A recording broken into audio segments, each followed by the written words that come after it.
আপনি কি কখনো নিজেকে জিজ্ঞাসা করেছেন, আল্লাহ কি সত্যিই আছেন? এই বিশাল জগৎ, কোটি, কোটি তারার মাঝেও কেউ কি আছে যিনি আমাদের দেখেন, জানেন, বোঝেন?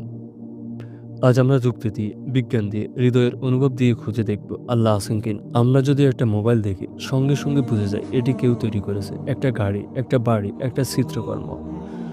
সবকিছুর পেছনে থাকে একজন স্রষ্টা। তাহলে এই নিখুঁতভাবে তৈরি পৃথিবী, এই মহাবিশ্ব, এগুলো কি নিজে নিজে সৃষ্টি হয়েছে? সূর্য প্রতিদিন সঠিক সময় ওঠে, চাঁদ নিয়ম মাফিক ঘুরে, মহাকর্ষ বল কাজ করে নিখুঁতভাবে। এই সুবিন্যস্ত সিস্টেম যদি থাকে, তাহলে সেই সিস্টেম ডিজাইন করার কি কেউ আছে? আল্লাহ তাআলা কোরআনে বলেন, আকাশ ও পৃথিবীর সৃষ্টিতে এবং দিন রাতের পরিবর্তনে বুদ্ধিমানদের জন্য রয়েছে নিদর্শন। যার জ্ঞান আছে সে ভাববে এবং বুঝবে। নির্বোধের মনে প্রশ্ন মাকড়সার বাসা বাঁধবে। একটি ছোট বীজ থেকে একটি বিশাল গাছ, একটি নিঃশক্ত কোষ থেকে গঠিত হয়ে একটি পূর্ণাঙ্গ মানুষ।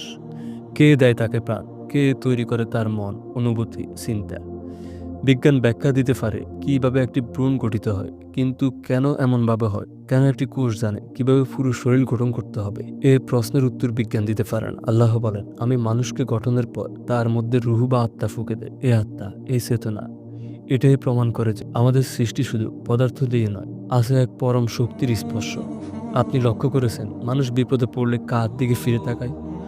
যখন সব দরজা বন্ধ, তখন মানুষ ভাবে, আল্লাহ আপনি আছেন তো? এই অনুভব, এই ডাক অন্তরের গভীর থেকে আসে। কারণ আত্মা জানে তার একজন স্রষ্টা আছে। তাকে আমরা দেখতে পাই না, কিন্তু অনুভব করতে পারি। এমনকি একজন নির্দ্বিধায় অবিশ্বাসী মানুষও মৃত্যুর মুখে পড়লে চিৎকার করে ওঠে, ও গড, ও গড, আমাকে বাঁচাও। এটাই আল্লাহর অস্তিত্বের প্রমাণ। মানুষের হৃদয়ে তিনি সর্বপ্রথম থাকে। আধুনিক বিজ্ঞান এখন বলছে এই মহাবিশ্ব ছিল এক বিশাল বিস্ফোরণের পর, যাকে বলা হয় বিগ ব্যাং।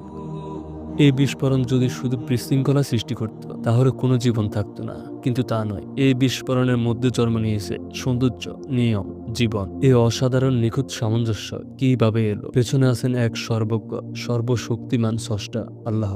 আল্লাহকে আপনি চোখে দেখবেন না, কিন্তু তিনি আপনার চারপাশে আছেন, আপনার হৃদয়ে আছেন। যখন আপনি একা থাকেন, কাঁদেন, আশা ছাড়েন, তখনও কেউ একজন শুনছেন। সে একজন আল্লাহ। তিনি আছেন, তিনি সব জানেন এবং তিনি আপনাকে ভালোবাসেন।